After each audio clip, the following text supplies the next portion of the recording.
અમદાવાદ જેવા સતત ગતિશીલ શહેરોની અંદર અમદાવાદ હોય, રાજકોટ હોય, સુરત હોય, વડોદરા હોય, આ તમામ જગ્યાએ સૌથી મોટો પ્રશ્ન છે માતેલા સાંજની જેમ જે રીતે ડમ્પરો ફરી રહ્યા છે અને એ ડમ્પરની હડફેટે સામાન્ય માણસ આવી જતા તેઓ જીવ ગુમાવી રહ્યા છે.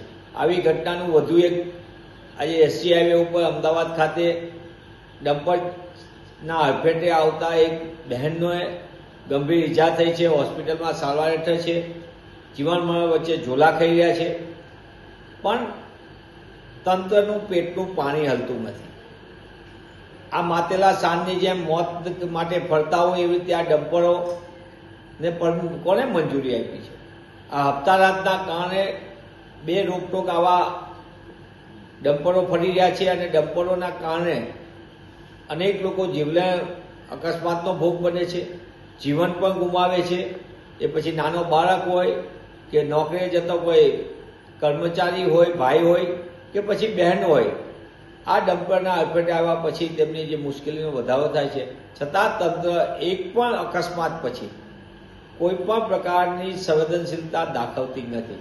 તંત્ર સુધરવાનું નામ નથી લેતું. હું આપના માધ્યમથી માંગ કરું છું કે આરટીઓ અને ટ્રાફિક પોલીસ એ હપ્તારાજમાંથી બહાર આવે.